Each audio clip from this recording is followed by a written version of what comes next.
बिथांमोना फैनानै जोंनि मानगोनां आलासि बिथांमोनजों आलासि बिथांमोननि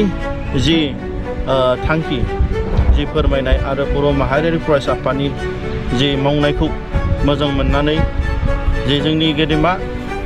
जोंनि मानगोनां मेघालयनि चिफ मिनिस्टार जाय बिथाङा गाहाय आलासि हिसाबै जोंनि बे हाबाफारियाव नुजाफैगोन। जेफोर आं नोंथांमोननो मोनसे भिडिअनि थाखाय खोथाखौ शेयार खालामनो नागिरदों। दा जोंना बनसु फरायसा आफादा जे फैगौ 15 जे मार्चआव बेंटल जांख्रिखां क्लाबनि फिल्डआव मोनसे एनुवेल कनफारेन्स लादों। बिदिनो बे एनुवेल कनफारेन्सनि लानाय बिबुंथिनि गेजेरजों मानाव गेदेर बनजिल मनजिल बसुमतारिया प्रेसिडेन्टआ बनसुनि प्रेसिडेन्टआ मा फोरमायदों आरो जोंनि इयुननि थाखाय बड'लेण्ड रायजो दाबिफिननांगौनि बड'लेण्डखौ मोगथां महराव जागोननि गेजेरजों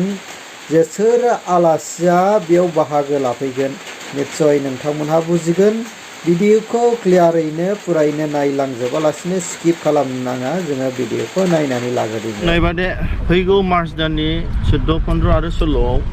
बर' माहारियारि फरायसा आफादा चिरां जिल्लानि नैबे बेंटलनि जांख्रिखां फोथारावहाय बे 3rd एनुवेल कनफारेन्स आरो बेजों लोगोसे फार्स्ट ट्राइबेल पिपल्स कनक्लेव बे हाबाफारिखौ लानाय जादों आरो बेखौ लोब्बा लानानै दिनैहाय जोंनि रिसेपसन कमिटिखौ अफिसियेलि बेखेवनाय जाबाय। गिबियै बनसुनि फिरफिलाखौ बिरहोनायजों लोगोसे आरो नैबे लाइ खुन्थियाखौबो गायसननाय जाबाय। आसा खालामदों फैबाय थानाय समाव दि फार्स्ट ट्राइबेल पिपल्स कनक्लेव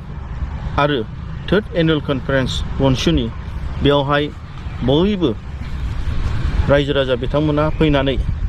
जोंनि मानगोनां आलासि बिथांमोननि जि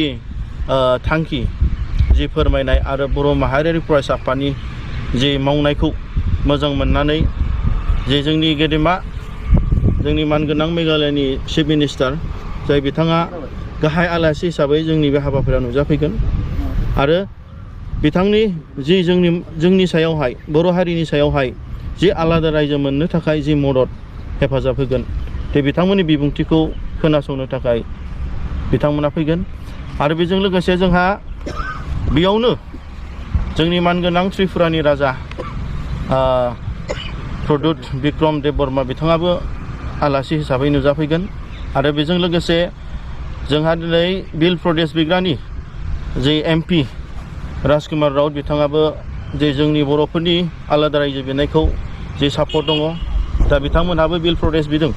गतिके बिथांमोनहाबो सापर्ट खालामनो जोंनि बे हाबाफारियाव नुजाफैगोन। आरो बेजों लोगोसे दे जोंहा दिनै भारतआवहाय फिसा फिसा रायजो बिग्रानि आफादगिरि जेरै मानिस तामां बिथां जाय JNUआव प्रफेसर जे बिथांमोनहाबो गुरखालायनो बिदों।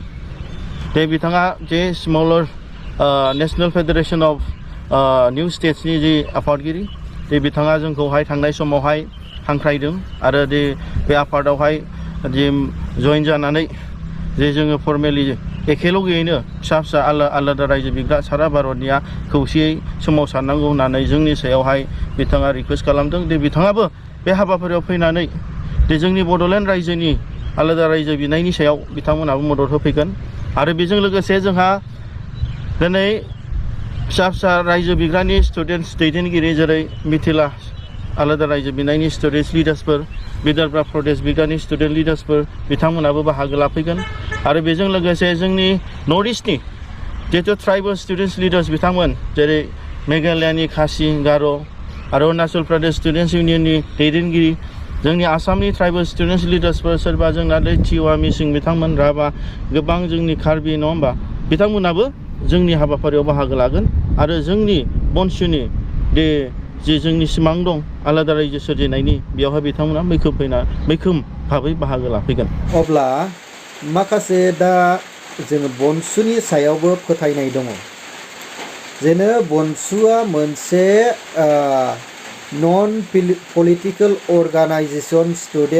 बर' स्टुडेन्ट इउनियन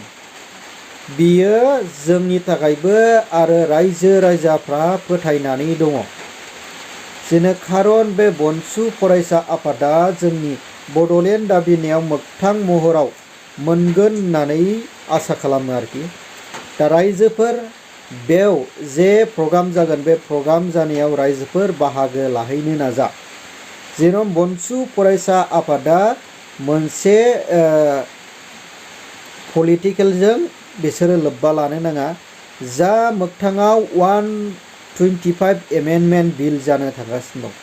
बे 125 एमेन्डमेन्ट बिल जानो थांनाय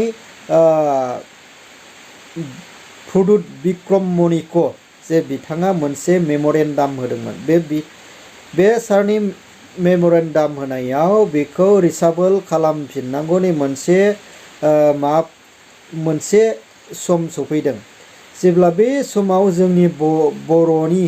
जे माखासे आफादफोराबो गोबां दाबिगासिनो दङ अब्ला जोंनि सिगांनि जे एमेन्डमेन्ट बिल बेखौ मोजाङैनो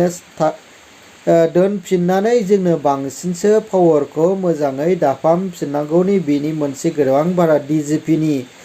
प्रेसिडेन्ट पारमिनास साराबो बुंदों आरोखि बेखायनो बनसु फरायसा आफादाबो बेयाव बाहागो लानानै मोनसे बिनि थाखाय गेदेर खामानिखौ मावनांगौ होननानै आङो सानो आरो बे जे फैगौ मार्च दाननि 15 थारिखनिफ्राय जे जागायगोन बेयाव मोनसे बड'लेण्डनि जे फिसा फिसा रायजोनि दाबिग्रा बेयाव मोनसे प्रेसिडेन्टआबो बाहागो लागोन होननानै निस्सय बनसुनि प्रेसिडेन्ट बनजित मन्जिल सारा बुंलांबाय अब्ला रायजोफोर बे प्रग्रामा मोनसे गिदिर हाबा मोजां जागोन होननानै सानो रायजोफोर नोंथांमोना बे बिदिनि सायाव माबायदि मोनदों नोंथांमोना कमेन्टनि गेजेरजों फोरमायहरनो हागोन।